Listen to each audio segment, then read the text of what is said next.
all. So before we go any further, it is imperative that I give you this wonderful news update. Okay, now for those of y'all who have been with us watching for a few weeks now, you'll know that we did the story of the Toussaints, pictured right here. Now, for those of you who did miss the original story, I will give you a quick recap. So, basically, on or around March 22nd of this year, 2023, Abigail and Jean-Dickens Toussaint were making their way to Léogâne. Okay, that is about 27 miles west of Port-au-Prince in Haiti. They were on their way to visit sick relatives and do their part. You know, the way you do. You go and you take care of sick relatives, visit sick relatives. However, they were warned by many, not the least of which would be public safety information online that suggested the assassination of the president of Haiti in 2021 that it has been incredibly unstable. And therefore, it's not the greatest risk to take right now. But they were thinking to themselves, like, hey, listen, we're of Haitian descent, right? Sure, we're American citizens, but we're of Haitian descent and our family needs us. So we're going to go down there. We ain't going to bother nobody. Didn't even make it to the family member's household on their way from the airport to go see their family member. The bus was stopped by a gang, in essence, who demanded a payoff from the bus driver. Now, this is a typical thing, apparently, that happens. The bus driver did not pay off enough. He paid a little bit, not enough.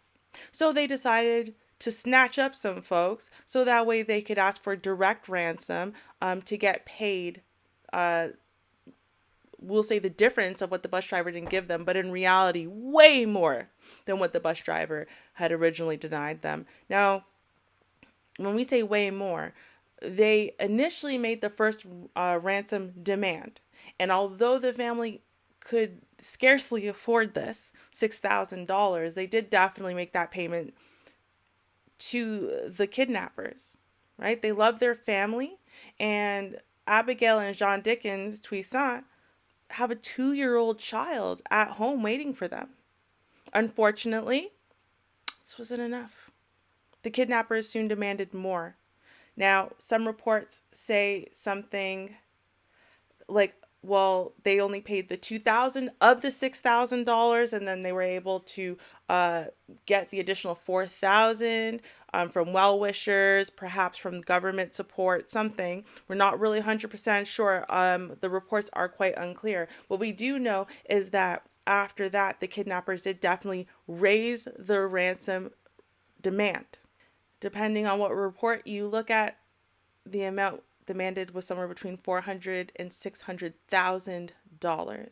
Now, nearly a month later, this lovely couple was released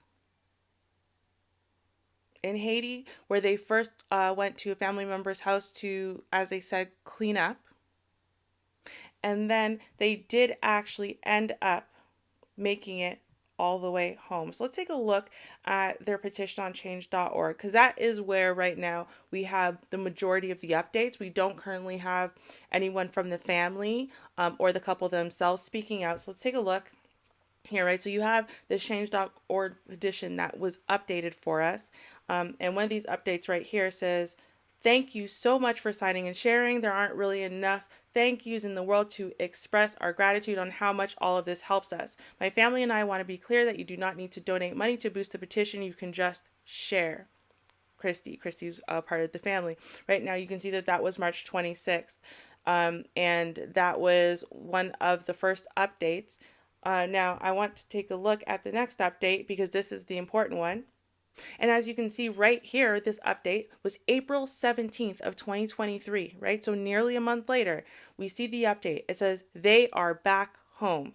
They say, thank you guys for signing. My family was released around 11 a.m. on Thursday, April 13th, and arrived in South Florida on Saturday, April 15th. Couldn't have done it without your support, right? Now, it's interesting that as we're sitting here speaking, even people are still signing the petition. I'm not sure if it's that they haven't looked at the update, they haven't heard the, I'm going to say, minimal amount of coverage that it's gotten, that the Toussaints have been released and are actually back home now. Maybe there's a lack of belief because there has been zero coverage. We have heard nothing directly from the family, nothing directly from the Toussaints.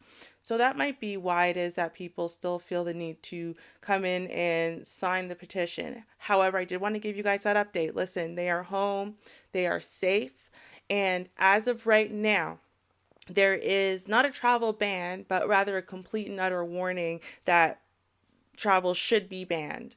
You should not travel to Haiti. There is no safe reason why, at this point right now, the kidnappings, the danger, in essence, to tourists or to travelers who are going into Haiti, to be honest with you, the danger level to Haitian citizens currently is relatively high. So please, y'all, if you didn't hear the story, okay, I'm going to uh, tag the previous story here so that way you can take a listen, especially take a listen to the words of wisdom. For those of you who see yourselves as travelers or who like to travel, for example, the Passport Bros would be a big group right now who's into traveling, you need to heed this very sage advice, because when Haitians are not safe in Haiti, when people from these countries are not safe in those countries, then you can imagine what might happen to you as a complete and utter foreigner. So you do need